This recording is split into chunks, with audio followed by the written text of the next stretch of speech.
Well, hello, thieves.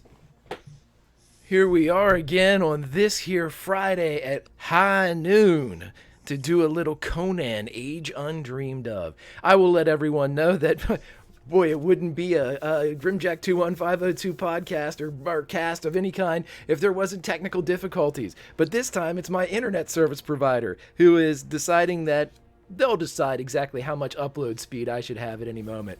So if we jump or fit or start or stop, all on my end, I'll try to fix it, but we'll see. Until then, let's go around, and as you can see, it's been 2 weeks since last we jumped into Tales of High Adventure. So we have a returning cast and a brand new cast member, as the thieves now are in a different segment of their illustrious story. But let's go around and talk to everybody. Players, if you would, I would like you to introduce yourselves and introduce your characters. Let us know a little bit about them so we can dive back into this incarnation of the Thieves group. Let's start directly below me at the man known as Brew. Brew, how are you doing today, buddy? Oh, doing pretty good. Hope everybody out there is doing good as well. I'm playing Zatoro, a Zingaran pirate who sometimes bites off more than he can chew, and that's part of the fun of him. Yes, he is. He's fun. He likes to hide quite a bit. We'll see exactly how well that plays off when we place the thieves in this particular story. And let's drop back down to somebody that never hides, that always stands up and usually punches me. Lauren, how are you doing today? That's such a good intro of me, Greg. Thank you so much. Hi, I'm Lauren. I'm That Salty Ginger. And in Conan, I play Cinna, she of the bow and arrow and shitty intentions that she doesn't follow through on yet. But one day. Good with the bow and arrow, so with sneaking, so with staying conscious. So yeah, gonna see what happens. Looking forward to it. Nice. So a couple of those things bear some monitoring, chat. The shitty intention one, that's a pin that you should put that in, and whenever you're reviewing these characters at a later date, of course. Let's jump directly across to my man Scrat. Scrat, how are you doing today, buddy? And who are you playing? Oh boy, am I hyped! I'm here and I'm playing Torg, and I love playing Torg because Torg the Barbarian. Last time he killed 6 people and then drew his sword to kill a snake from the inside out. That's yes. How I roll. Torg the tactical stealthy killer. Nobody saw that coming, but we'll see if he returns to those tactical stealthy ways or if he does in fact draw his sword first this time. It's a very Princess Bride question.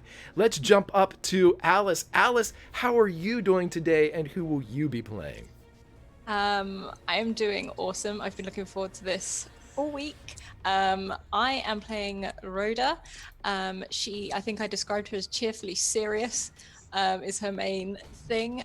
She is also an archer, and she just wants to get paid and get the job done.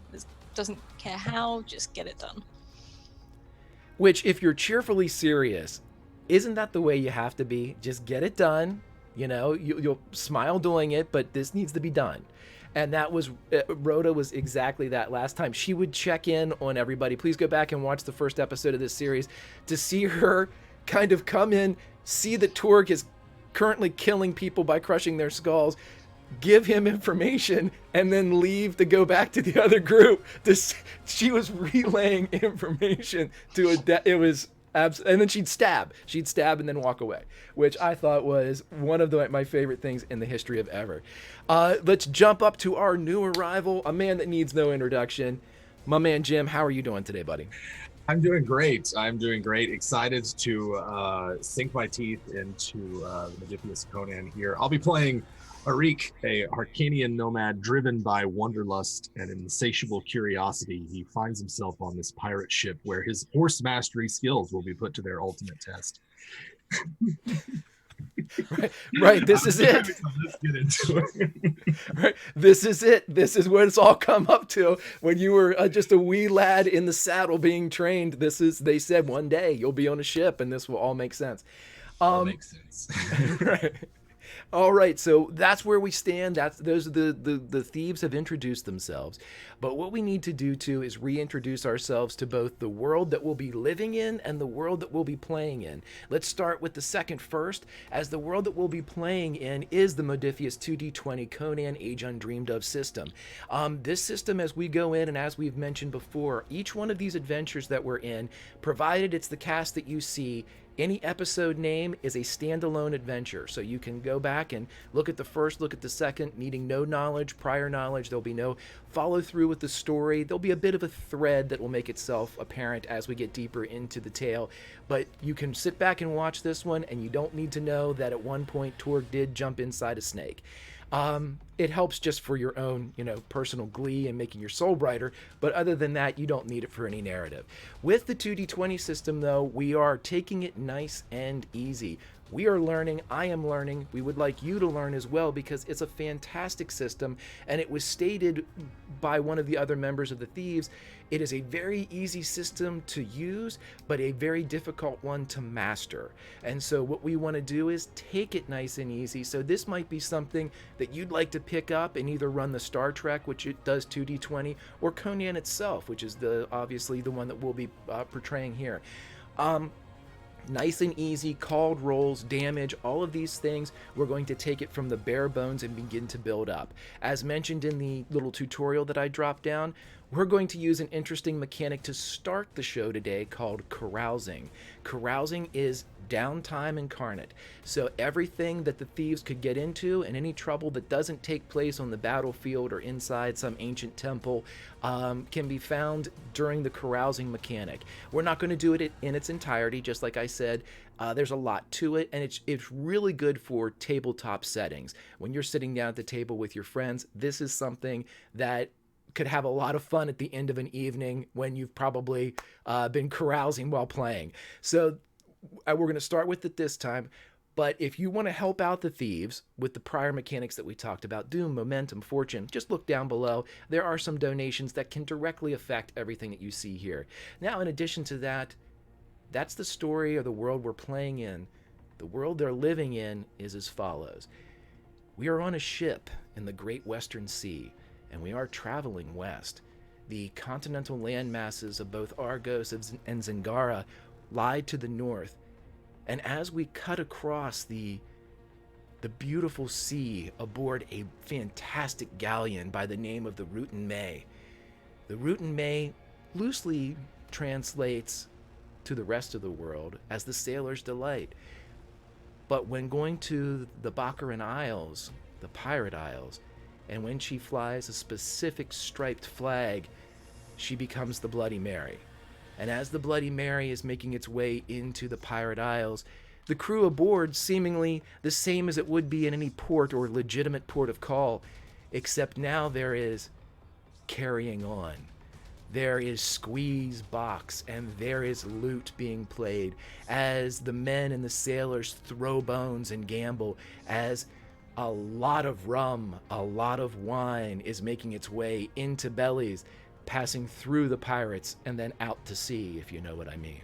And so as the beauty of the sea is resplendent as the sunset hits, only one more day until the object of the search and the destination of this ship is reached, we find our thieves who are among this crew, perhaps a little too much among this crew, and being at home and being inside this seaborne debauchery, as the wine jugs and the rum bottles are flowing. But they are here on business, because as is the wont of Robert E. Howard's Conan, so is the wont of the thieves that trained him. For yes, young Conan, aged 13, almost 14, is among the thieves, learning from them, these his mentors, that he will take their lessons and carry on into his adult life. But as he turns and looks at all of these pirates, learning from these people around him, he must step back and see just how they conduct themselves when there isn't a fight to be had, when there isn't a creature to climb inside. And so there is as much to learn for the future king of Aquilonia as there is on the battlefield. So as we sit back and we look at everyone, the last of the gold being spent, and they are here for one reason. They are escorting a woman named Minerva to the Baccarin Oracle, a shrine that is supposed to be able to bestow knowledge if given a great sacrifice. So thieves, now that I have spewed on and spieled on forever, and we have set ourselves here aboard the Bloody Mary, I give you free reign of the boat. And by the boat, I mean this. You can talk to whomever you would like. You are drinking if you wish. There is wine, there is rum, there is gambling, there are rumors to be had. And of course, there is Minerva, who is there giving you the information for this quest. But I will tell you this, you're at the last of your gold, kids. You are at 5 gold pieces apiece, which is the essential of being down to, or essentially being down to $20 in Vegas. You've got, it's either a whimper or you're out in a blaze of glory. So with all of that being said, we're going to introduce the first part of the carousing mechanic, which means since they made their money and until this last $5 $20 moment, I would like each of you to roll 2d20, add the total, and tell me what you get. This can be done mechanically too with the backslash roll 2d20. Backslash roll space 2d20. 8. An 8. Okay, and as everybody else adds up their things, we'll do Cinna first. Oh, As goody. with an 8. When you were in port, you had a bit of a problem. And though you are distinctive in certain areas, or you're common, your look is common in certain regional areas, your red hair in this particular port in Zingara just didn't, you stood out a bit. But in standing out, you also had your identity mistaken. And someone was following you around, convinced that you were the lover of their best friend. And as they kind of hounded you, why are you not with him? Where is Argo? Where is Argo? And they followed you around, and it became a drawl, and this friend of this mysterious lover that you've never met, having mistaken your identity, began to go around and besmirch your good name, pointing you out and saying, don't serve this woman. She is a whore. She is a harlot. She should be at home with Argo.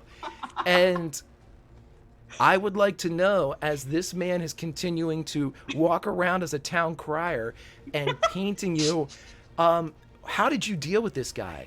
We will say his name is Jaden for intents and purposes, and by God, he's a good friend of Argo. He's not really good with faces. And so, Cinna, tell us, as one of the sailors is talking with you and you are relating what had happened in the prior port, how did you get rid of this guy? Oh, I absolutely encouraged all of his sayings. I agreed with everything he said. Yes, this is me. And this crew, these are all the people that I have been cheating on Argo with. And then I introduced them all just to the point where he just gets bored with meeting all of my lovers. And he has to go back and report them because obviously he's not good with faces. He's probably really not good with names either. So I just bore him with details of my lovers, Zatoro, Eric, Torg, and Rhoda. Okay, and so as you add to this litany of lovers that poor Jaden is now convinced that you are cheating on Argo with, Jaden leaves with a fallen face and tears just visible and glistening above his beard. And as he goes, trying to figure out how he's going to tell Argo of what has happened, he enters into the home of his best friend and is met by Argo's wife. So, I tell Conan, I tell Conan, like, see, this is how you get rid of a man who is besmirching a woman. You just agree with everything he says. Eventually he gets bored because he has no one to argue with, and he goes cry. He's nice. You agree with him. You kill them with details. I see. Yes, it shuts them. It shuts the man up faster than anything else. It's great. I must admit, I would have done it differently. I know, but I don't. This is a new fox fur. I spent like all my gold on it, so I just don't want to get it dirty with his blood from my arrows. Ah, understood. Details, keep you clean. I understand this now, details. And thus Conan, the accountant, was born. Okay, so as we go to the next person, who is the next person to roll and add up their I have carousing? a 7. A 7. Alrighty. Okay. Okay, this is really good. So Torg, as you are going through the same port of call where Jaden is following around a love struck or a whore that he believes Senna to be, you are found yourself alone and surrounded by many of the denizens. You have Conan with you, and as you are both walking through this area, an old man stumbles into Conan. And Conan, who was a large boy of 13, almost 14, politely grabs hold of the older man and keeps him from falling. What's wrong with you? And the old man looks up. He looks at Conan, and his eyes squint a bit. But then his gaze goes over the broadening shoulders of the youth to the massive Torg. And he looks at him, and for a moment, Torg, when you see him, his eyes are pale. They're not blind or cataract. They're a color, but what color that is impossible to see, as whatever it was seems faded by the sun. And he looks at you and says, "You don't have long. I don't see anything beyond a few sunrises." I will sort of push Conan aside. Not gently, he's a big boy. What do you mean? I don't, and you can tell now that he's looking almost, he's not making eye contact. It's as if your eyes were set 2 or 3 inches to the left. He almost has like a middle distance or 1,000-yard gaze that's passing just through you and around you. I only see a few suns for you. I'm sorry. I am Dog, a barbarian, snake killer. There's many moons left in me. What is this, some kind of magic? How do you see these things, old man? I am cursed to see these things. No one wants to hear them. And so I live here. And he indicates the street. I am sorry. And he bows his already bowed shoulders and begins to pull away back to the shadows of the alleyway.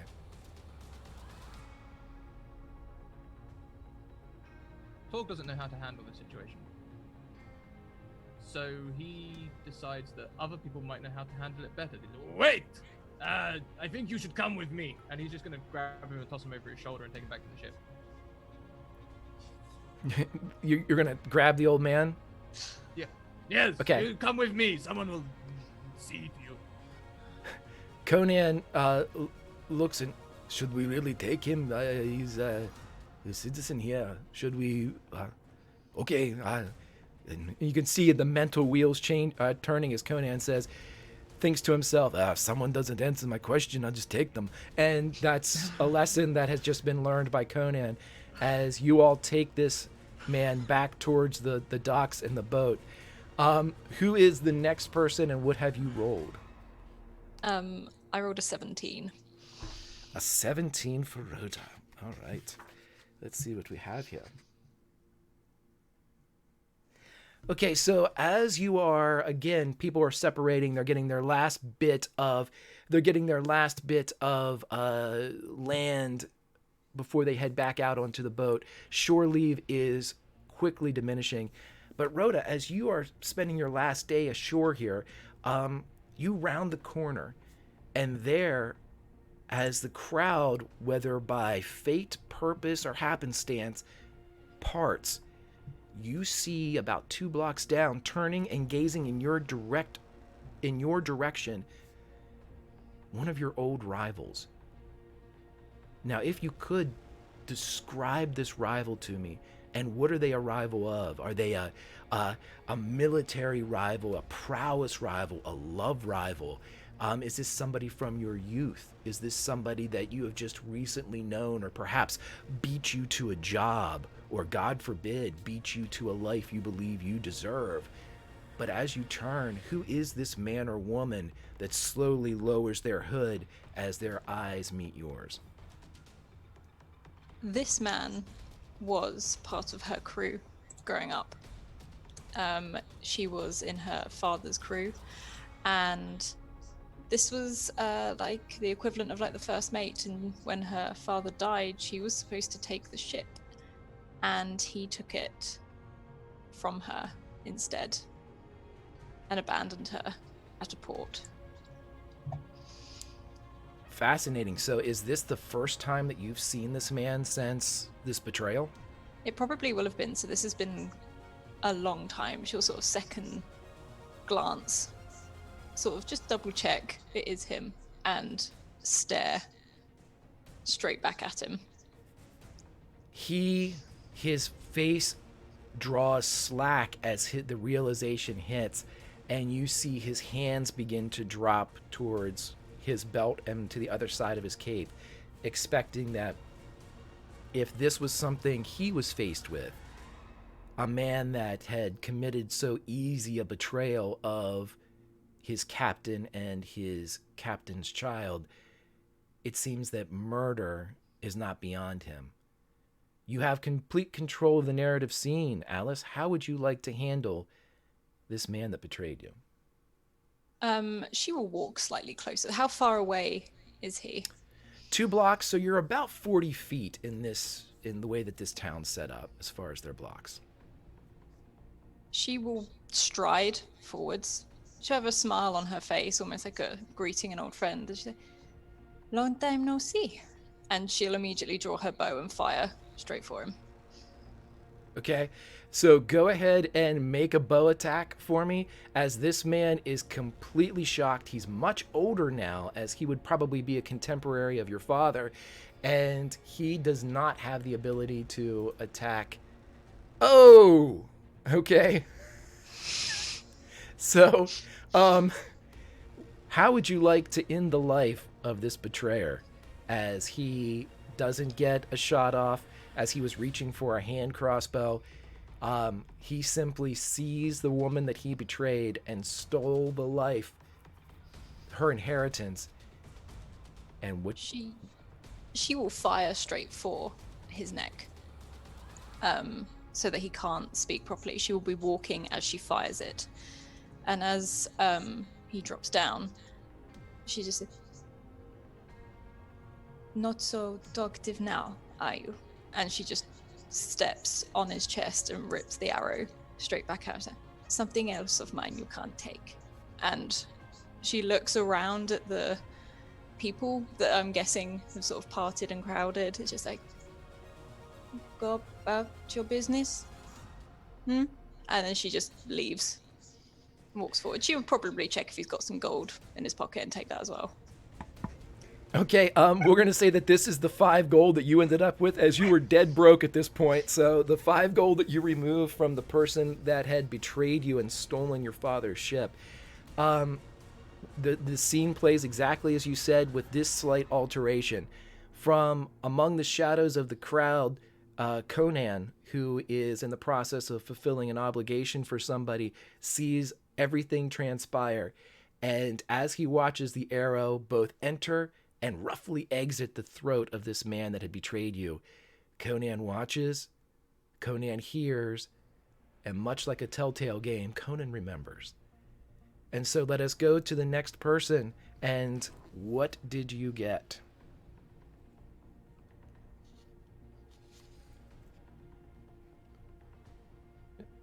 I don't know if that was me or Senna. Yeah, I've already gone. Senna's Oh, it is? already Okay. gone. Yep. Then it So was, we're down. yeah. Then it was me, and I got a 24. A 24. Okay. So we're gonna flash a bit to the last moments before the ship is ready to take off, is ready to disembark, and you are using You have a bit of a tab that has been built up. You have some accrued credit in the local bar. You've done a bit of work for them as far as helping them with a unruly customer earlier, and they've given you free drinks, Satoru. So as you are just pounding these things, trying to get as much fluid for free as is humanly possible, and as your inebriation kicks in, you are just coherent enough to realize that your purse with your 5 remaining gold is currently being lifted from your belt. You have narrative control of the scene as you feel the fingers.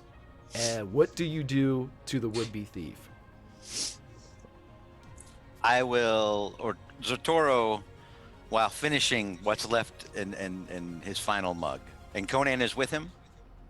Yeah, we'll say that Conan is going to be Okay. with everybody here, so he learns from each of his wonderful teachers.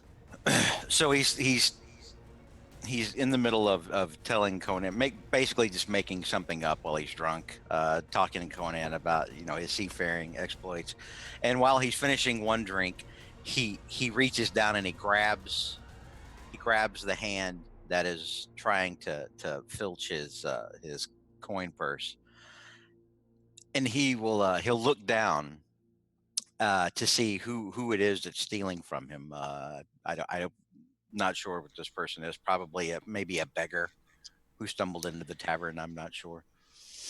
You see a child. She is about 9 or 10 years old, and she is clumsy in her attempt to lift your purse, but only because even on the stool, Zatoro is still at her arm's extension as she's a very small child. She's trying to kind of come in from above and apparently do as she was taught and lift the lift the purse as opposed to plucking the purse. And she just didn't have enough height on her. Okay. So Zatoro will look down and see that it is but a child.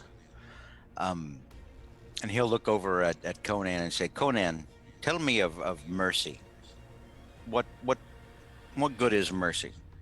Should I give mercy to this child that is trying to steal from me, or should I make an example of her here amongst the others? What would you do? Conan looks around, realizing that somebody that he respects is asking a question of him, and he looks and says, I don't know who you make an example out of it too, because there's no the children here. It is all grown. They will not learn. And so he'll look back down at the girl and say, girl, what is your name? She remains silent. I'm going to call you Alta. That is your name. That is the name I give you, since you will not give me one.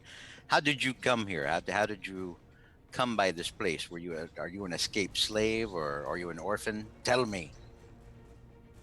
She looks behind her towards the door, and you realize that if she can pull free, she's going to make a run for it.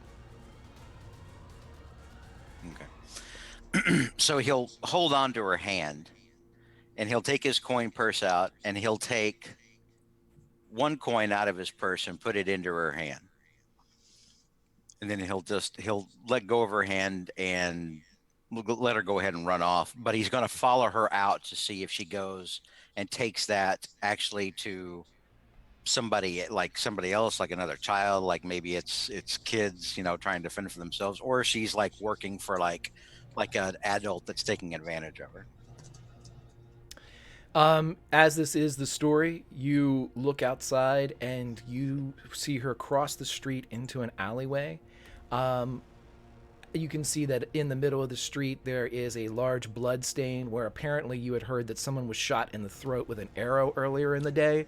They have cleaned up the blood though, and but the dirt tells a tale of its own. You see her kind of leap over that spot as she runs into the alleyway, and you see a larger figure roughly grab her by the front of her very kind of torn and feeble shirt and you see a long, kind of bony fingered hand reach out, and the gold piece that you had just given to the girl is placed inside it. Okay. I will try to stealth over if I can, like through the alleyways over, or through whatever shadows I can towards this person, and I will motion for Conan to come with me as silently as he's capable of. Okay, you're super drunk. Okay, so as the narrative states, you have been like just shooting alcohol, trying to get as much into your system for free as possible. I am going to allow you to roll a stealth roll, but I will let you know this: you're going to need 3 successes to even get close to being able to trip the lights fantastic here and get across the street. Ooh. I'll need 3 successes. Correct. All right. All right. We'll just see. Can I, if I have got fortune, can I spend that now, or like does that give me an extra dice, or what does that do? If you spend a fortune roll right now, I'll let you do it. Okay. Yeah. I'll go ahead just for narrative's sake. I'll spend a fortune to forgo the 3. And manage to sneak up on this guy and catch him while he's taking the gold away from the girl. And I kind of want to hold a knife up to his throat. Okay, so with a spent fortune roll, you are easily able to sneak up on this guy. And as you get close to him, you see that it is a man. He is older, not too old. He's in his late 40s, early 50s, very, very thin, tattooed along the face. It's a sign that you would recognize among pirates as being a criminal. So this is somebody that even among the Pirate Isles and the Baccaran Isles is somebody that is despised as a criminal. So you have your knife to his throat. What would you like to do, Satoru? I will, while I've got my knife on his throat, I'm going to tell Conan, who I had told to come with me and follow. And with spending a fortune, even Conan's quiet, as he, okay. Yeah. And I'm going to have Conan remove this guy's coin purse from him, like whatever coin purse he has, and open it up and take whatever is in there. Give half of it to the girl, and we're gonna take the other half, and then I'll go ahead and slit his throat. Okay, so for the briefest of moments, the man that you have at knife point thinks, I'm just being robbed. This is okay, I'll get the money. He sees you give the half of the coins to the young girl. He thinks to himself, I'll just get those back from her as soon as I'm done with all of this. And it's really not until the blade is about 2 to 3 inches along its fatal course along his throat that he realizes, oh, I'm getting murdered as well. And as that blade crosses through and his lifeblood pours, splitting the tattoo of criminality that he was branded and marked with in the Pirate Isles, the thief among thieves drops to the ground, and his blood spot, though about 15 yards to the right of the prior blood spot, marks again that the thieves who are teaching Conan have left both a physical and a mental mark on this city. He is dead. All right, and then I will make sure that Conan's given the girl half of whatever was in that guy's coin purse. I'm going to let Conan take half of the other half, so that he and I will split the remaining half of it, and then I'll look at the girl and I'll tell her to go and don't let us see her again, but to learn from this and to become a better thief. She nods and pads down to the end of the alley and disappears. And a moment later, she pops her head back around, and you hear drifting down along the wind cast forth by the nearby ocean. You hear just the briefest of syllables as she says, Marta, and then she disappears. All right, and then Conan and I will go back and finish getting drunk. However much is left on our expanding tab. Yeah, and just so the lessons learned by Conan here are conflicting mercy. He's learned conflicting mercy so far, but the drinking is something he's going to have to work into, as he's in alcoholism 101, and Zatoro, he's got his doctorate. So this is definitely a lesson that's going on here. All right, so as that finishes up, Jim. I got a 31 for Arik's carousing roll. A 31, nice. Yeah. Okay, so here's what happens to Arik. As Arik is spending his time going about and, with the horse. And what is your horse's name? We should probably. My horse's name is Skyfoot. Skyfeet, because he's got more than 1 foot. And I have a mule. Mule doesn't have a name. It's a mule. Skyfeet. Skyfeet and the Mule. Right. It sounds like an 80s sitcom, Okay, so Skyfeet and the Mule, as you are getting the tack that's going to be needed for an ocean-bound voyage. Back in the day, whenever they would load horses into a galleon, there was special tack that you could get. So if the seas got rough, it would basically create almost like a buoyancy for a horse or a mule. So if it slipped or it fell, the ropes would catch and kind of net it in place without compromising its legs. So as you're kind of going and doing what is necessary of a horseman who's about ready to go on board, you are in one of the finer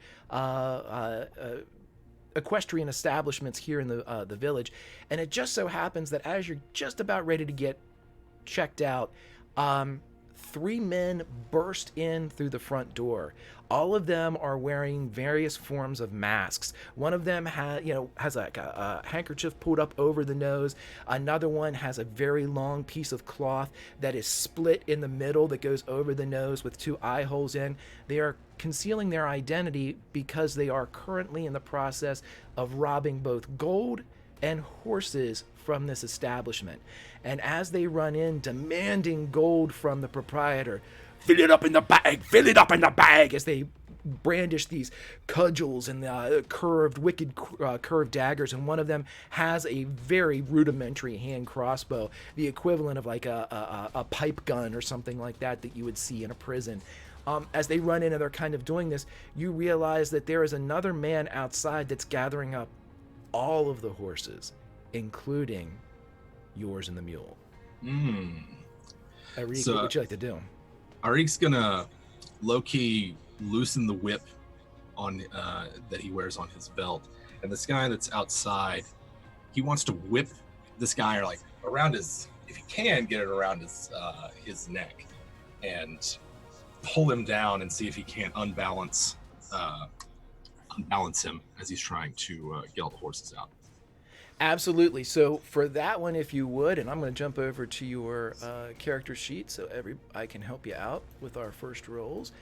I would like you to roll with the whip, I believe, let's go ahead and do for what you're trying to do with it, let's do a ranged weapon attack. So coordination, ranged weapon. Go ahead and roll that for me and we'll see what we get. There we go. Let's see. Why is it not? Watch out, it will pop up that window that you might not see. It might be. I might not see because I've got the other one popped up. Yes, correct. Yep. There we go. All right. Perfect. And one of those is a 1, which in a 2d20 system is fantastic. It's like a nat 20 for D&D. So we're going to say that, as one of the special abilities of the whip is grapple. With these 2 successes, you can spend one of the momentum that you would have gotten from this, and you are able to do exactly as you say, as the whip wraps around the throat, and you can yank the man who is completely unprepared for such an attack in whatever direction you desire, but he can end up on the ground. So like there's 3 guys inside and this other guy was outside the stables like trying to make way with all the horses. I think like Arik wants to drag him as he's like half screaming, struggling, like kicking his legs in the street across the open doorway where his 3 friends can maybe see him. And I don't know, it says my whip has a fear 2 quality. If there's some way to like use that to like put some doubt in their mind, maybe they should leave. Okay, so and so as this isn't a full-blown attack, here's how this is going to play out. As you pull this guy across the boards in front of the door where the other ones have run in, his screams you see one of them turn around, and the guy that has the split piece of cloth with the 2 holes in it, he turns and he goes, Martin? Martin? As he gets drugged past, and he hits the other guys, and he goes out, and you see him peek his head out as he's looking at you as you're pulling this guy across, and he goes, hey, let Martin go there, will you? Arik's throwing the other end of his whip over like an awning or something, and he starts, they hang horse thieves in this part of the world, yes? They do, where I come from. And he looks around trying to find someone more intelligent in their party and failing, realizing that he probably has the most intelligence, which is startling and confusing to the man with the split mask. Yes? Then you should wait right there. I'll be done with your friend in a moment. Oh, and he turns to the others, and you realize that this group is way more bark than bite, as they were going in for shock and awe, trying to just force everybody to kind of cave. And when met with resistance, this very soft group is crumbling quickly. And as they turn, you see that the other 2, the one with the handkerchief pulled up and the other one with like the half mask, they've all, we lost somebody. They have already started off running. We're going to leave the cameras as they are. As soon as somebody jumps back in, it should reset itself. Let's see, Alice jumped out. Okay. As soon as everything pops back in, we'll be fine. But as you were sitting there, they take off, and you're left with just the man with the split mask, and he seems to have no idea what to do. And as the effect of the whip, this compounding threat of hanging, kind of seeps into the de facto leader of this group, you see the front of his pants darken considerably as he's watching his friend Martin get strung up by somebody, and he seems to have a question, and he seems to be raising his hand to see if you'll allow him to ask it. Finish tying off. Yeah. Yes. Could you let my friend down? We won't take nothing. And he undoes the rope, lets the man fall to the street, and takes the whip as it loosens. You should run home to your woman and have her fix your pants for you. It's embarrassing. I don't have a... Okay. And he turns and goes... He helps up Martin, who is equally damp in the front of his pants as he was nearly hung. They are clawing through the dust as they kind of half scramble, half beast lope out of the direction.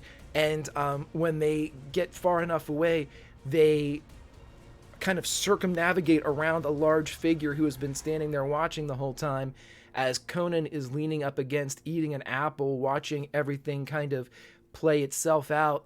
And he sees what Arik did and the mercy that was given to these 2 men. And again, this time in port has been very confusing for Conan, as he has seen mercy in bloody versions and mercy in its true definition. But Conan kind of leans back and takes it all in, moves forward, and helps you finish everything that you're doing for the horse and the mule, at which time the proprietor comes out wielding a massive heavy crossbow. It must weigh at least a third of the man that is wielding it. He comes out and sees that everyone is gone. He looks over at Arik and he says, "It's all on the house. Take it, all the tack." Great, I'll take extra oats as well. He yells for his wife, who is probably half the size as he is, and she comes out with a huge, like, 50-pound bag and just dragging it out, and she throws it onto the back. And he goes, "Blessings upon you." You as well. And Arik will turn to Conan, and some people are not worthy of your violence. Use it wisely. You'll scare more. Yes. And he takes some of the oats and feeds Sky feeds as he walks away with his tack.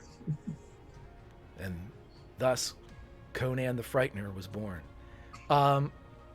Okay, so that is how you all spent your time before ship, and that is the carousing mechanic here in 2D20. But we have one final thing to go. As Conan leaves Arik, he has his meeting with Torg as they meet the older man who claims that Torg does not have many sons left, and this all coincides as the group makes its way down towards the Bloody Mary and begins to embark. And by the time that you get down to the dock, the old man has passed away in your arms, Torg. Torg hasn't noticed yet. He'll be walking down, and when he sees everyone, he'll be like, "Friends, I have a problem. This man, he says that I have a..." Oh, Tor. Oh, Oh, did you hug him too hard? no, I was very gentle, very gentle. I'll just put him over here in the flower bed. He'll be fine. He says I do not have many sons left. What does it mean? Well, there is only one son, so maybe he was confused. Oh, Maybe. you don't have many sons. Maybe he got it wrong. Maybe it was himself. I mean, he's lying there dead. Do you have children? Perhaps he was talking about your offspring. Right. Thank you, Arik. This is what I'm thinking. Zatoro, you're moving your mouth, but they cannot hear you. It's another trick of your ventriloquist. I don't know how he does it. I have many skills. That is but one. But perhaps what he meant was we should check his corpse for valuables. I do not think he has very much. But I don't have any known sons. Okay. I mean, you know, It's there's still a lot of apply.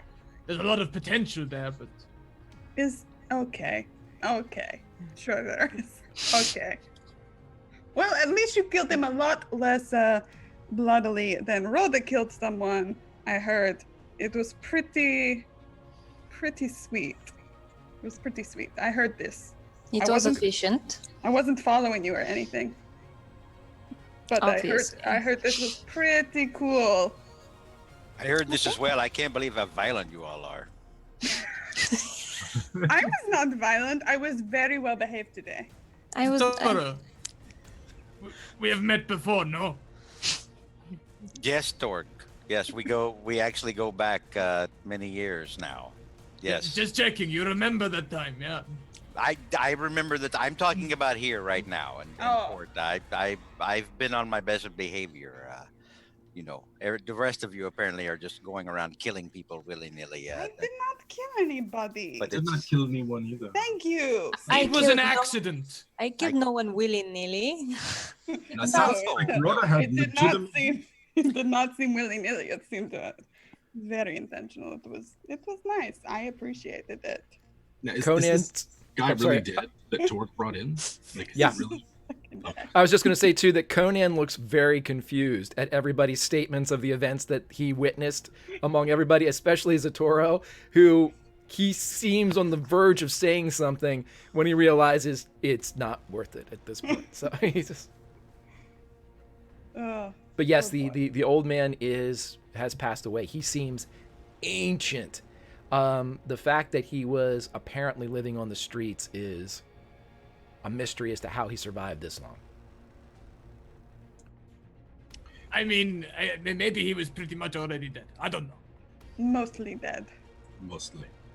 And I saved a lot of money at the stables. I'll buy everyone around while we wait for the vessel. Oh, good. I can explain more to Conan about whoring. You see, when men think they can insult you by calling you a whore, it's kind of silly because whoring is a legitimate business. You understand? It's a much more honest business than, say, merchants, which is a euphemism for asshole. That's very important to know. For the first time, you actually see that Conan has what looks like a kind of like a cut parchment book as he is taking notes. He's got like a quill out as at the very mention of whoring, the soon to be 14-year-old Conan the Barbarian is this is now he can get on board with this one. Yeah. This one makes sense. And so yeah, he's furiously scribbling down everything that Cinna says. What we'll say is to fast forward this, you guys do in fact get yourself some drinks from the dock, as in this port of call they actually have the stands that are set up that sell the jugs right there for the convenience of those coming right off the ships and those going back on to the sea, so they can grab their last drink on land or their first drink coming off the sea. You guys, we're now going to flash forward to the first scene that we saw, where we are one day out of the Baccarin Isles, and as you are all sitting there with the sun going down, you have your the person that hired you is there. Everybody is looking around. Everybody, you've got the pirates, for lack of a better word, that are throwing dice. They have things to say. Manera has things to say. You may gamble if you wish. You may certainly drink. These are the last of your 5 gold, and if you decide to do anything, I will tell you how it affects that 5 gold. But we are in the second phase of all of this. There's information both useless and important to be had, but you are one day out of disembarking. You have the ship to yourselves. It is a wonderful evening above the boards. Thieves, what would you like to do? I would. Zatora will go and talk to Manera and try to find out more about her or listen to more of her story, so that we've got maybe a better idea of what it is that we're getting into. Arik is questioning the captain to the point of annoyance about why does this not come apart in the water? Like, wood swells, would put it. Surely we are going to our dooms here. And he just, he wants to know everything about this ship, and will be quite annoying about it. Okay, so with the captain, as he is there, it is Captain, and I have him here, Chatanera. Captain Chatanera is happy to tell you about the Bloody Mary. As any good pirate captain is, he's very proud of his craft. And so he will walk you around and I'm sure check on the horse and the mule to make sure everything is taken care of. What is everyone else doing? As Conan is kind of floating around here, he has become enamored with life above the boards, and he is trying to, much like he captures knowledge from you all, he is going around to Stony Pete and One Ball Eric and everybody to just kind of learn as much as he can about the sailing life. Even the mundane, just, the rigging, everything else. So you'll see him occasionally as he flitters through here. But with Captain Chatanera being escorted around by Arik, and we have Zatoro, who is talking to Manera, your employer. What's everyone else doing? I think that Cinna will try to pick up some gossip and information about the place that we are going by, spending time with pirates, gambling, and drinking. That sounds fun to me. And definitely not watching what Rhoda's doing. She's super cool. Which leads us to, what is Rhoda doing? Rhoda's probably eating something, but she's gone to stand just behind Zatoro. So she sort of propped herself up somewhere, more just listening in and watching what he does. Okay. And Torg, what are you doing? Torg is telling stories to anyone who'll listen. And then, as the snake came into the room, I dove inside it without nary a problem, carved around, threw everything all over the room, bits flew everywhere. And generally, he's gonna he's putting his fist through something. Like if there's a barrel nearby, maybe he's like getting really into it.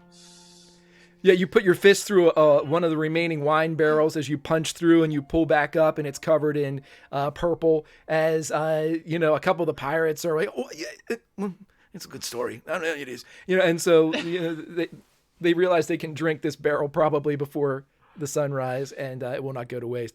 But yes, you have a huge group of people around you, some of them having heard this story multiple times, but there is always beauty in the telling, even of a tale that has already been told. And so they sit back, and your audience is enraptured, as there's little to do when the wind and the waves are back in the ocean-faring days here on Earth. Whenever a clipper ship was cutting through the waves like this, the captain and the crew often said that it was nicely making waves. And that is what the Bloody Mary is doing right now. She is nicely making waves. So very little needs to be done as far as tack. And your crew and your audience is captured both with drink and with word as Torg the actor takes the stage. Okay, so we're going to cut over to, we got Zatoro and we've got Rhoda just behind him talking to Minera, who is your employer. What you have found out is this, and in fact, actually, I'm going to start with Senna real quick. Senna, you go around, and here's how this mechanic works. For one gold, I will give you one rumor. Then, if you want another one, and another one. So you have 5 gold left. You can spend it all here if you'd like. And I will tell you 5 rumors aboard the ship. Some of them have to deal with what you have going on. Some of them maybe deal with other things. But you will hear what the sailors hear and what they have kind of captured in both their ports of call and what they know about the trip that they're currently on. Cool. Well, I want to save some for gambling, so I will do 2. Okay. So here's what you are told. The oracle that you guys are going to has only been around for about 15 years. It has gained much notoriety among the Pirate Isles as it has become a destination of call, not just for the pirates, but it has brought in people from all over the world who, as soon as they heard about this place, this oracle, it has become a destination spot of both pilgrims and profiteers. Which is kind of not great for pirates who have taken this place as their Sancta Sanctorum, their Tortuga, their, and Gentrification. it's right. And it's all of a sudden somebody dropped Disney World in the middle of it, and they're like, wait a minute, we just don't, we need you to stay out of here. Real estate, the prices have gone up on the ocean. Right. This is awful.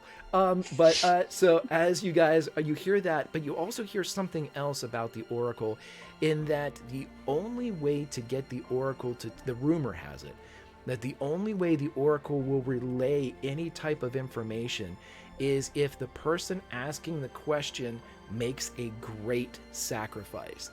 Now that you hear just from people that are passing by while you're having this drink with a couple of the sailors, you hear crazy things. All the money that they possess, grand religious artifacts, stables of priceless horses, anything and everything, including blood, children, spouses, parents. These are things that at least these sailors believe have been given to the Oracle for the beauty of its soothsaying.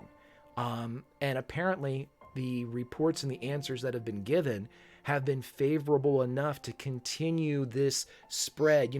Somebody didn't use the Oracle and say, they're full of shit, and then nothing happened, and never kind of petered off. Whatever answers are being given seem to be pretty good, enough to meet these sacrifices.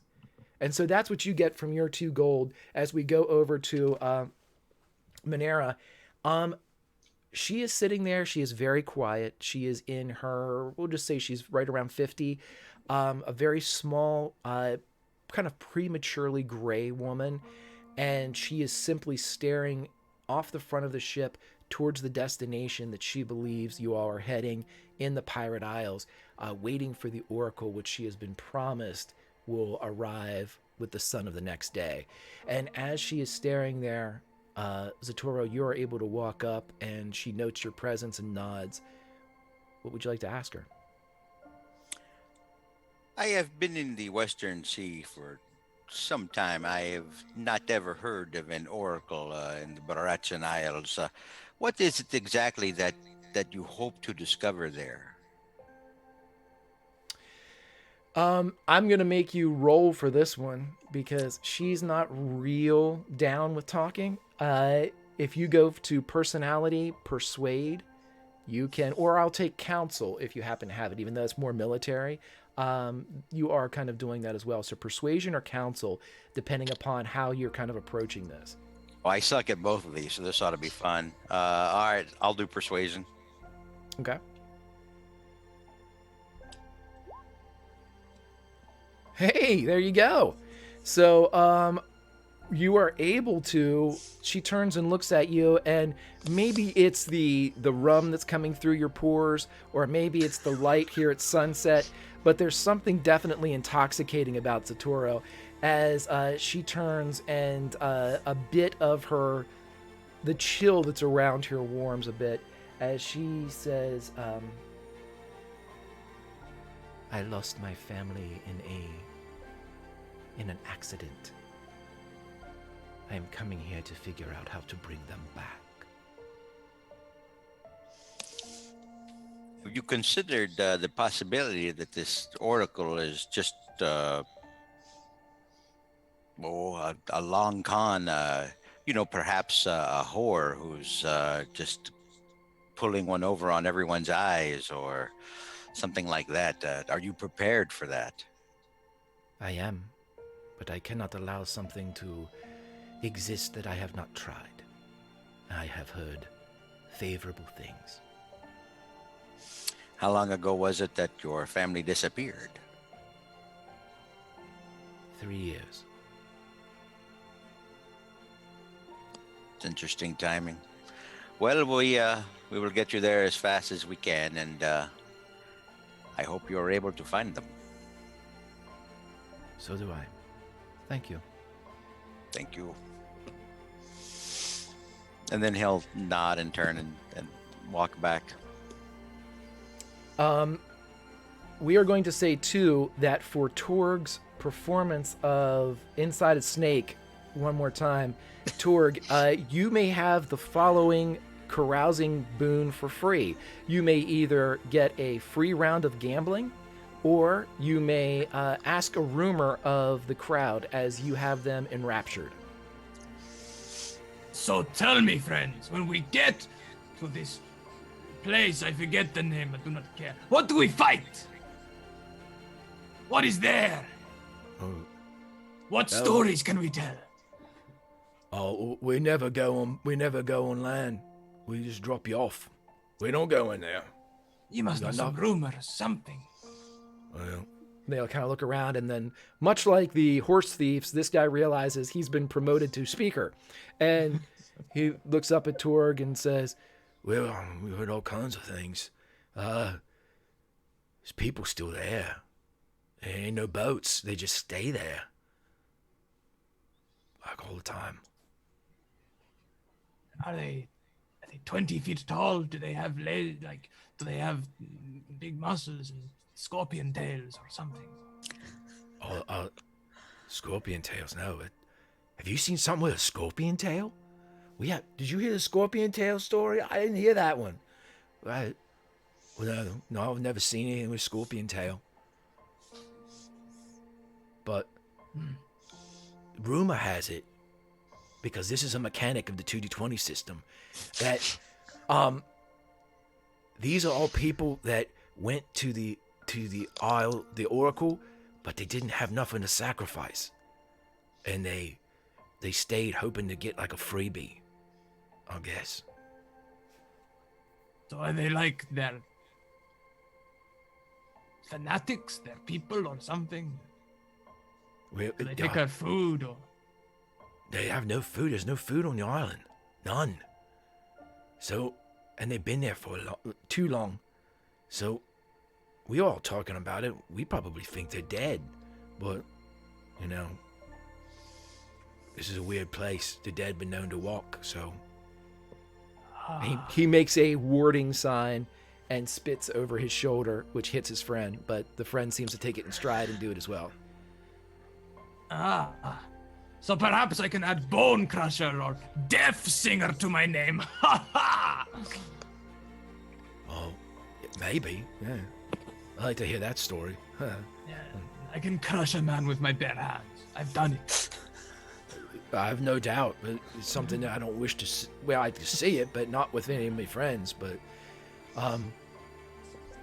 someone in the back goes, "Tell us about the snake again."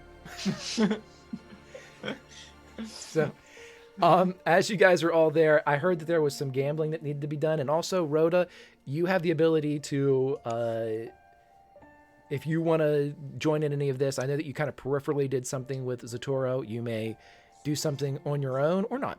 Completely up to you guys.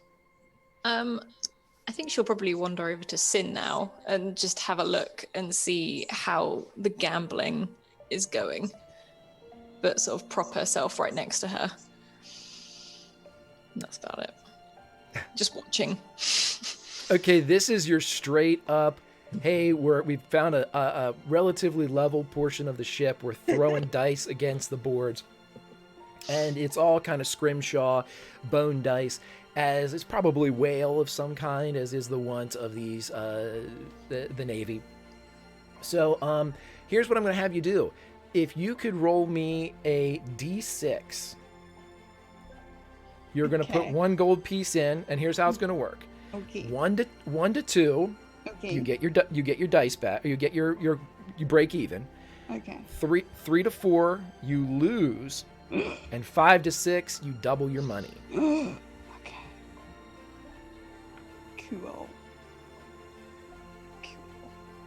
Sweet. Okay. Is there? No. Just gamble straight up like a good pirate. Oh, you want to cheat? No, I don't want to cheat. I've never cheated at anything in my life. That's a cheat. That's a cheat look. That was a cheat pause. Never. Well, I'm just gonna say, like, could I? Because I'm like really good at observation. Like, throw when the ship is like going a certain way or something. But if the dice are, it's fine. I don't need to. I can just roll dice. I like dice. Here we go. Yes. Okay, so after several minutes comes to pass and several throws or go down, Senna has doubled her money, proving once again that there is a business in everything, whether it be whoring or gambling. As long as you have a good model, you should make money over time. And again, Senna is able to double her earnings.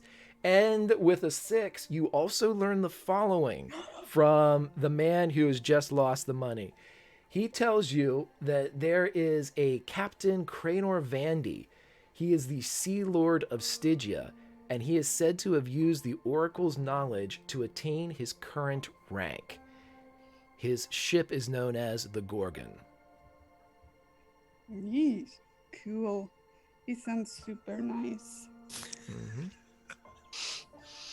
Sweet. What does it look like, the ship? Because it's called the Gorgon, so I wonder if it has like a woman's face with like snakes coming off or something. Torque would like that. Interesting that you say that, because most of the Stygian fleet is decked out in what is almost a glistening black wood. The entire fleet is black. Black as pitch, black sails, black wood. But the Gorgon, being the biggest of the ships for the Sea Lord, it has painted on the front a 8-armed split green splash. It is by no means a work of art. It just looks as if somebody dropped a huge splash of green paint on the front and it ran down the hull in 8 different rivulets. So it is like it just ran through something that was green. What's his name again? Captain Cranor Vandy. Cool. Van, what did I write? Vandy? Vandy. Yep. Oh, yay. Okay, cool. He's probably a fine man. The Stygians are known for their philanthropy and altruism. I don't believe anything you say ever. Oh, they are terrible people. There we go. I believe that. They are awful. Yes.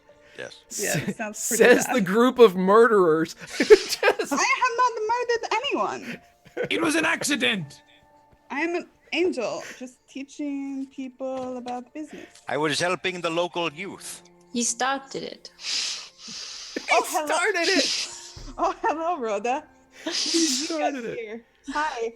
What's going? What's up? You seem to be winning. Yes, I'm really, really good at gambling and many other things like shooting arrows and making friends. Do you want it? Is there music? Is there like a pirate playing like an accordion or something? Yes, there is a squeeze box. There are shanties flying. There is definitely like a fiddle of some kind that's being Cool. used to accompany all this. So this is a fully equipped. If you signed up for the pirate cruise, I did. you've got the highest cabin. You've got not a porthole. You've actually got a balcony to go out on. This is very nice. It is the full pirate experience is being Rhoda. given to you. Rhoda, there- do you want to dance on the deck with me? Of course I do. And she just like takes a hand and jumps up. This is going great. Greg, are there rats singing about cabin fever? Is that a thing that's happening right now? No, I mean, come on. We're being serious We're here. being- I dance with Rhoda. Right. Okay, so yes, as you guys are dancing, I'm going to tell you what. Give me a society check. A society check Okay. under personality, just to see how well you do and how much the pirates like it. Okay. I'm not dancing for them. Yeah, we're dancing for each other, but I'll roll it anyway. It's collateral damage, though. So look at that. Oh, much like Torg's story of the snake, this seems to have grown quite an audience as the group looks at you. And I mean, whereas there was squeeze box and fiddle and sea shanty sung, now there are boots to board as a base is given to the dance. And as you guys are able to twirl and spin across the boards of the Bloody Mary, and as Manera stares off towards the Oracle in the distance, and as the thieves spend their last night walking the boards on a ship that is gently and nicely making waves, we pull back from the scene and we cut back until the early morning when the ship has dropped anchor in a bit of a rough lagoon, and there is a large vessel, it's not a rowboat by any stretch of the imagination. This is almost like a landing craft. Is being lowered into the water. Inside the craft is Arik's horse and all of your provisions, as you too are being lowered in from the rear of the ship, not the side. It's almost off the back where the captain's quarters would kind of look out of this galleon. So you're being lowered into the sea, and as you touch down in this drop boat, Conan, who has learned quite a bit, is shimmering down the wire to meet you guys. And you are all aboard the craft as you begin to move towards the shore. The island in front of you is desolate. You can actually see most of it. There's very few, kind of just a few little patches of trees here and there. There's some grass, most of it is bare stone. And from where you are, it quickly rises several hundred feet. And you can see that instead of a prominent tip or point to this island, it is a flat surface. So wherever you go when you kind of climb these several hundred feet, it appears that the space above is not as angled as you would suspect the tip of an island to be. I would like everyone, though, whenever you get down here and we begin leaving the carousing behind, give me an observation underneath awareness, please. I would like you guys to observe your surroundings. I'm gonna re-roll one of the dice just to see if I can get higher. It's one of my talents. Wow. No. Okay. So just one Okay. success. Great. And what we're going to use is, Zatoro, you have generated not one, not two, but 3 momentum as you critted on both of your observation rolls. So I'm going to award you guys on screen with 3 momentum, and in roll 20 I will do so as well. If you give me one moment, I'll drop it in the middle of y'all. 1. Oh, I didn't want to drop. There's 2. And 3. Okay, so you guys have 3 momentum. Everybody sees this that had a success. Zatoro, it's just the way the dice like to tell the story that the pirate's the one that catches up on all of this. as you're kind of scanning both the island and, as is your nature, the sea behind you, you believe you see, in the direction in which you came, a spot along the horizon. And that spot you know all too well to be a sail. Could I detect the origin, or nationality of it? Does it look like it's a Stygian ship, for example? It does. I'll tell you this: it does not look like it has a black sail. So that usually the Stygians do that just so people from any distance, as soon as they see a craft, they go, "Oh my God, it's the Stygians." You can tell that it does have a lighter colored sail. It is not black. All right. And as soon as I would see that, Zatoro will alert the others. We are not the only ones that have come. We're going to have guests very soon.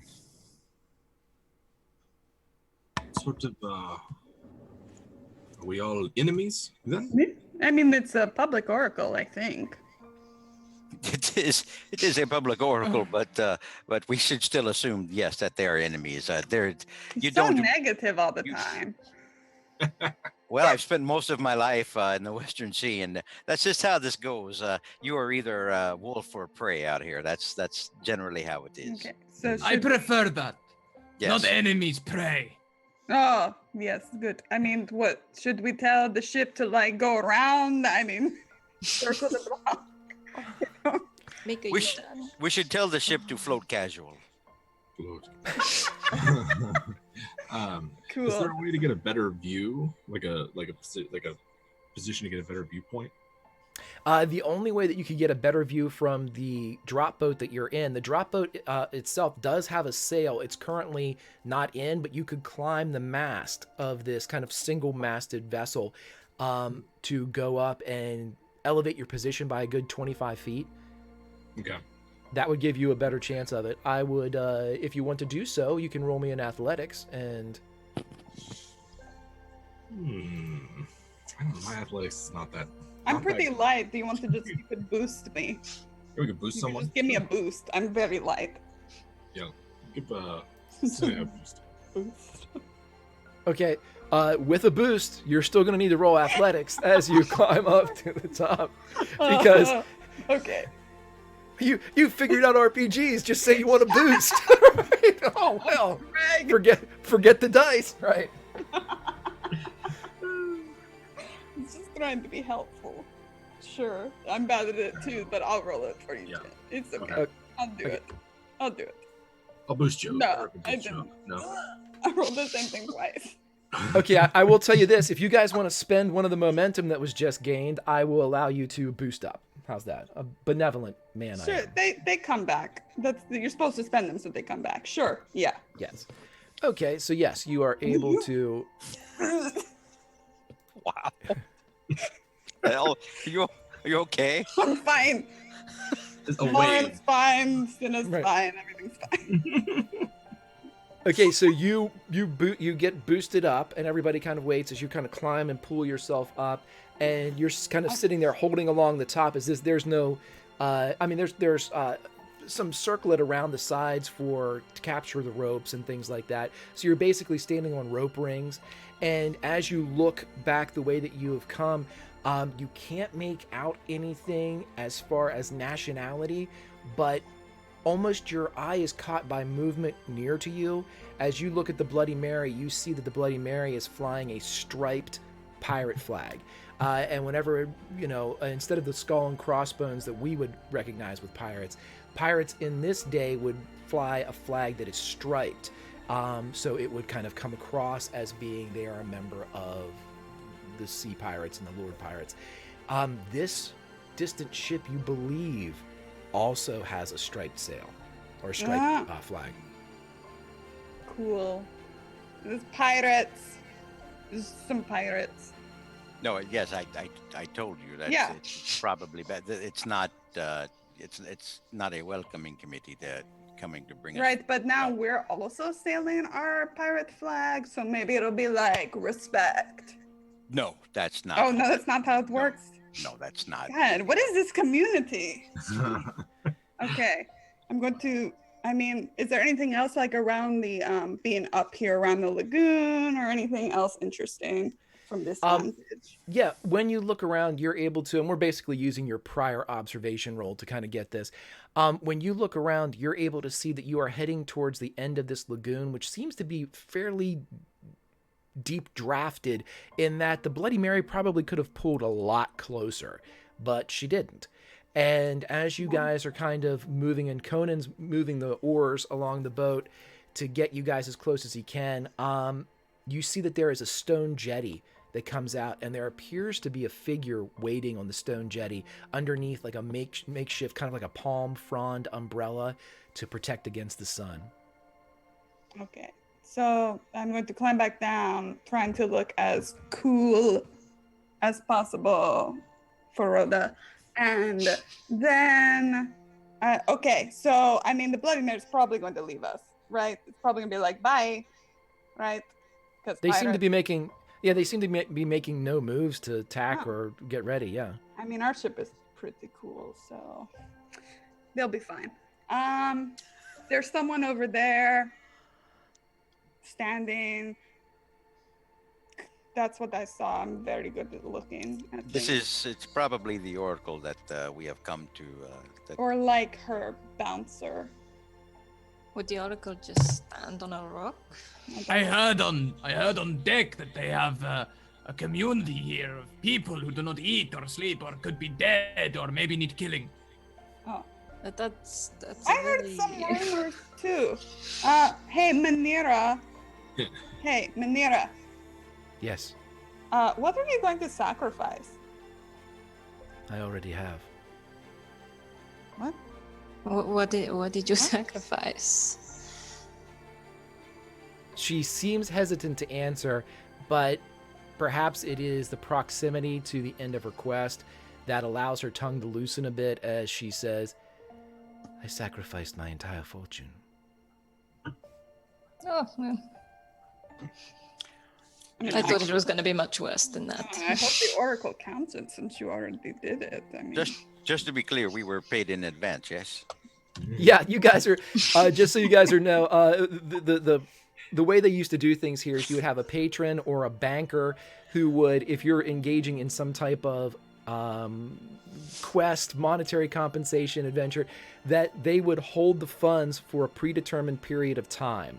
And then you could return either party and accept your funds or accept your whoever was left would go in there and get their percentage of it.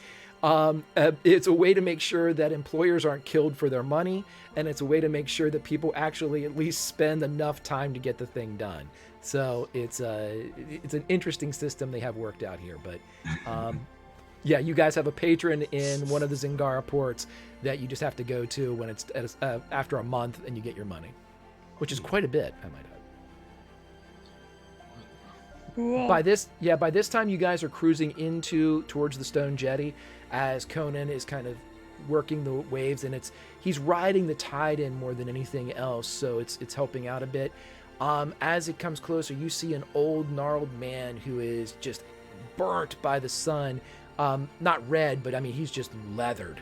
And he comes forward with a large hat on and an open, formerly white shirt as he comes forward and waits to take the lead ropes that you guys throw to him, and he begins to tie off your craft. He even goes so far as to extend a larger gangplank towards the rear of the craft to aid in the having the Eric's horse being brought off.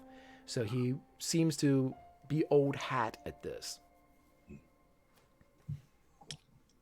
Hi there.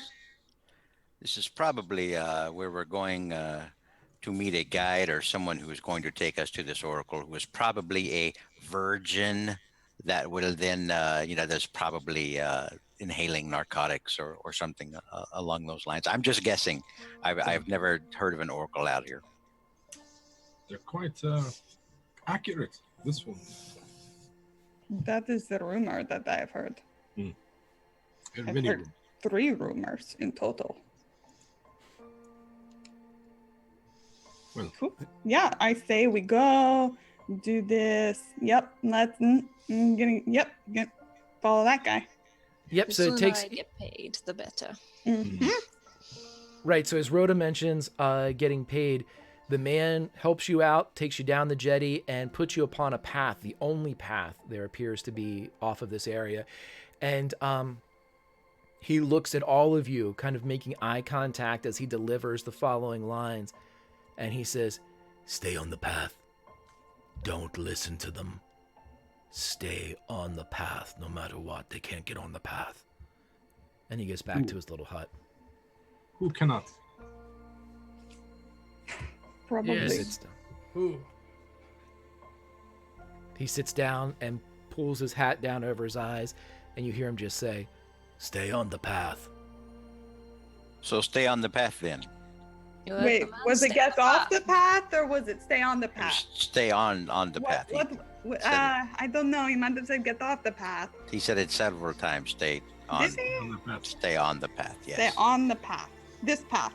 Not But- another one over there. There's only one path. I mean, Why ever would you want to leave it, though? Like- So great. I love it. The desolate path to the Oracle. It seems easy enough. Cool. Great. Just gonna casually notch an arrow, looking around. This seems fine. Yeah, let's do it. Torg strides ahead confidently. Let's go! Manera looks at all of you and for the first time addresses you as probably since the time that she employed you. And her eyes linger on the very empty purses that you all have. And she says, "The Oracle will not speak with you unless you make a great sacrifice. You are all, no offense, incapable of such things. So, just accompany me. That is all." it sounds good to me. Zatoro will nod and even tip his hat, and in the back of his head he's actually thinking, and then we'll find where the Oracle keeps their money and take that. Okay, so you all travel. It takes you the better part of an hour to climb up this path. It's not a switchback and it's not deadly, but it is meandering. It's something that was cut more out of the rock's erosion than any type of architectural design. And as you finally get up, just as it looked like from the surface of the water, it does level out to a vast, almost several miles across, grassy, flat area. The path continues well defined, as if it's been traveled heavily, though you have seen no one else. When you get up there, though, you catch your first sight of bone. You see an almost entire bleached skeleton lying very close to the path. And then there's another, and another, and another. And the brilliant white of this sun-bleached bone up against the green of the grass is, in a weird way, beautiful in that these are two almost the purest forms of nature's colors given themselves to the appropriate backdrop. It's just complementary in a way. And as you're rolling through these hills, you start seeing movement as figures that are wearing the same hats and the same kind of palm type of protection begin to converge on the path. You see people of all races, people of all ages, though there are no children. The youngest of which you could probably roughly say is in their late 20s. Everyone they don't look like zombies, as was the rumor that was given to you aboard the boat, but they look very close to it. They are probably no more than a few pounds heavier than the skeletons you've already passed. And as these bony people come forward, you start hearing them ask questions. And a woman, upon seeing Conan, she pulls close to the path, maybe 5 or 10 feet away from the packed earth, and she says, Bailey, my son, you have come. Oh, I knew it was a nightmare. I knew my blade did not take you. I knew I did not sacrifice you. You came, Bailey, come to me. And Conan is looking over his shoulder at everyone, making no move to leave the path, but he's just very off-put by this, and the woman continues to say this as if Conan is her son. An old man yells from the opposite side of the path. He sees Arik and he says, my wife, Yennefer, you know her, you must tell her. He sees the horse. You must tell her to bring all of her father's horses to this place. It is the only way. Bring all of her father, you understand? And he's... I'm not this person you think I am. No, you must find my wife. You know my wife. Yennefer, you know my wife. You will find her. Sorry, friend. I do not know your wife. Sorry. Go ahead, Rhoda. Rhoda will put a hand on Conan's shoulder and just sort of whisper to him, just like, don't look at them, you don't talk to them, you just keep walking in a straight line, follow the path. And pushes him forward, sort of keeping close behind him. Yeah, you see him kind of, he stumbles forward a bit, just kind of like moving with your momentum of your push. And you see him nodding, his hair bouncing off his shoulders. Yeah, keep moving forward. Good. And you see him just kind of gazing straight down as this woman off to his left continues to yell, Bailey, Bailey, as he's just walking straight ahead. A younger man, one of those ones that's in that late 20 age bracket, sees you do this, Rhoda, and he turns and you can see that as he talks, his teeth are entirely rotten. There are just broken yellow shards in his mouth as if he were 100 years plus his actual age. And as he's looking and yelling, he looks directly at you, even though maybe you're not making eye contact following your own advice. But as he stares, he goes, her heart wasn't enough. I cut out her heart, but the oracle would not take it. He said I did not love her. It wouldn't take her heart. What have you brought? What have you brought? And as soon as he starts saying this, all of these people start to kind of mimic it. What have you brought? What have you brought? What have they brought? The horse. It's the horse. What have you brought? The child, the boy in the front. And it just, all of them seem to be eyeing you all up as you're walking through this gauntlet. They have not come within 5 feet of the path, though. Dark magic here, yes? I guess. Just kind of worried about what Manera said now. I mean, I know we're not supposed to listen to them, but... Jeez. Let us just get her to this oracle and get off of this accursed rock as fast as possible. This place is unnerving. If so many people are made sad by this oracle, why don't we just kill her and free them? She might have... might not be so easy to kill her if her magic is strong. Haha!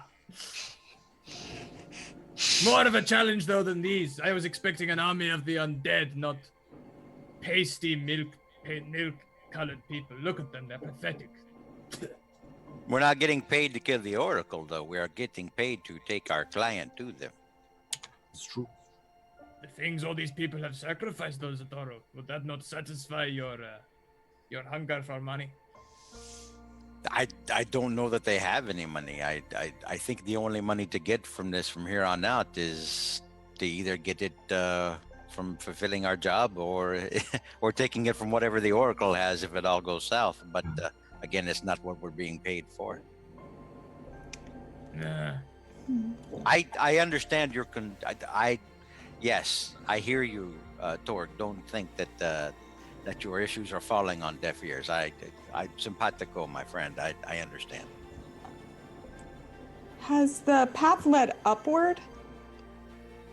No, the path it's rising slightly. It's kind of wavy and hilly here on the top of this. It's for all intents and purposes a plateau. Cool. It's covered in a thin layer of grass, but the rock kind of punches up everywhere. The path, however, is not rock. It's packed earth, and you really don't see exposed earth anywhere else. It's as if the path had been fabricated or had earth added to it to kind of define its boundaries. as you're walking too, and as you guys are all talking about, we're getting paid, Manira turns around and she's kind of leading as her anxious nature is kind of pulling her ahead. And as she turns back and looks at all of you, she kind of reiterates what she said before. Yes, you won't. Just follow me. Everything will be fine. As she's talking, you guys kind of look over her. She is a smaller woman.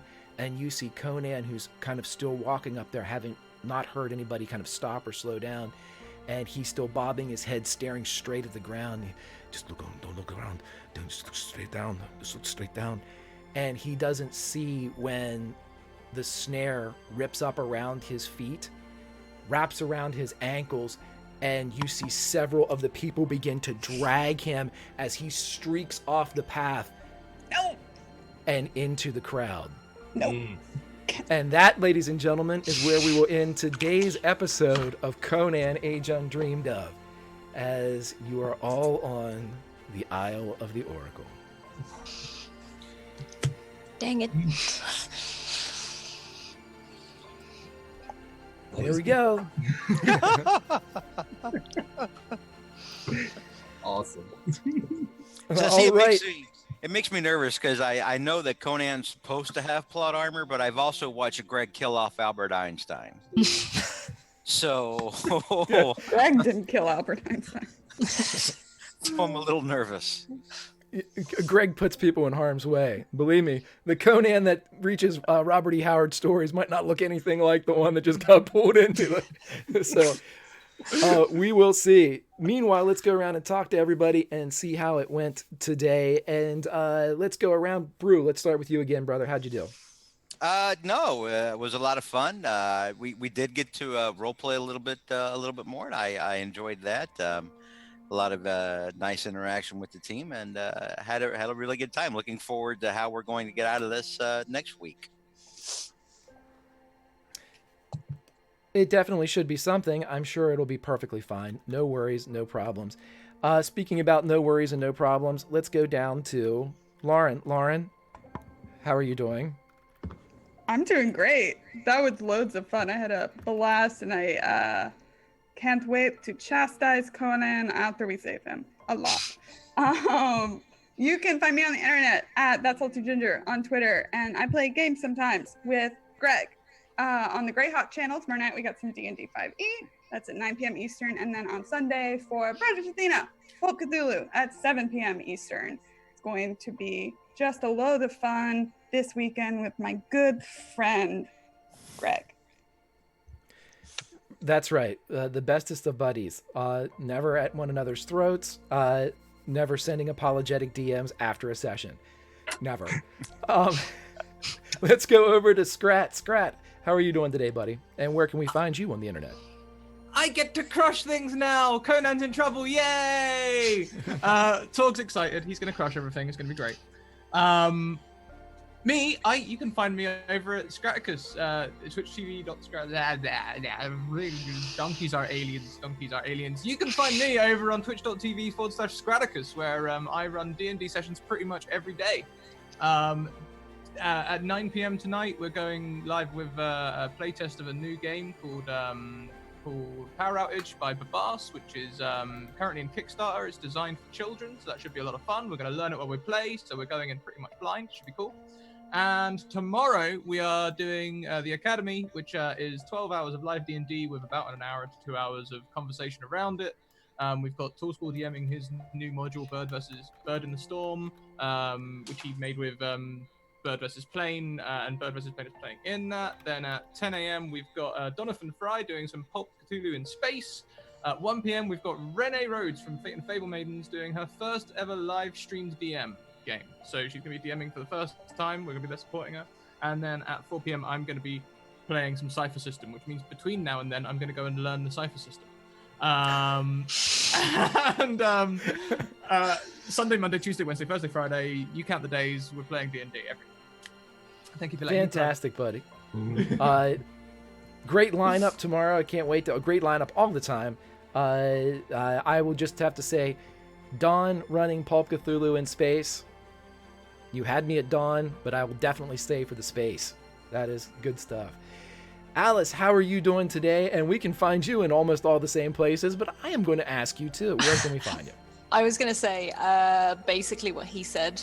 Other than that, I'm White Rabbit Pig on Twitter. I'm really looking forward to a lot of things that we're running on the channel soon. And there's also our City of Mist campaign, 8 p.m. AST on Monday, which I'm really looking forward to. This is definitely one of my favorite games I've played in. I love this Conan. I love this group. It's just so good. So thank you for inviting me along. I love it. Oh, excellent. I'm glad. We love you too. And let's go up to our latest love, Jim. Jim, how are you doing? And where can we find... Are you on the internet, Jim? Or do you do in fact, if you look around, you might find me on the internet. You just Google WebDM, you'll find some stuff. Not WebMD, that's a deliberate choice we did. So we've got a YouTube channel. We're on Twitch Tuesdays, Thursdays, and Sundays. And then I occasionally play in other games as well as run them. So follow me on Twitter. You'll know where I'm going to be. I'm really excited to try this out and really dig into Conan. I've wanted to try the Modifius systems for a while, both this one and Star Trek. So I'm really chomping at the bit. And a bunch of cursed people who couldn't pay their Oracle price trying to drag us off is that's perfectly creepy. So yeah, A+. Awesome. Love having all of you guys here. Obviously, Grimjack21502 on the Twitches and the Twitters. Normally, we would be going into Firefly right now, but we are waiting and holding in a holding pattern for Firefly for one more week because next week we are going to be visited by one Adelaide Niska, played by one Grant Ellis. So as Niska and Grant fuse together over the course of the next 7 days to form the perfect Russian dungeon master, we will be eagerly awaiting his arrival in the big damn verse. But the crew is there, the crew is prepped, the crew is ready, the crew is chomping at the bit, and we will be back in 7 days with them. But in 7 days we will be back here for the conclusion of this wonderful episode. We will hopefully meet the Oracle, find out what is in store for this group, and reach the end of this particular tale. But I can't wait. It's going to be super duper fun. Also on the channel tomorrow, you can see Project Kronos. It's my Pulp Cthulhu show running from 2 to 4. On Sunday evening, you can find my #1 show that started it all, Project Athena, 7 to 9, Pulp Cthulhu, as we begin the descent towards the end of that series, as we are halfway through the 3rd, and we are counting down the number of episodes we have left. It's great fun. Show up. Also on Greyhawk channel tomorrow night, my Arthurian 5e Valley of Soot and Skull, starring Brew and Lauren and several other wonderful people, will be on, as they are currently fighting the cast of Friends, as I needed a way to name all of the identical enemies they were fighting. So they have currently bested Rachel, Ross, Monica, Chandler, and Joey. But by God, Phoebe lurks. If you want to know what Phoebe is, tune in tomorrow and we'll find out. Other than that, I love you all. Please join us next week here for the conclusion. Follow all these wonderful people, and we will see you on the flip side. Later.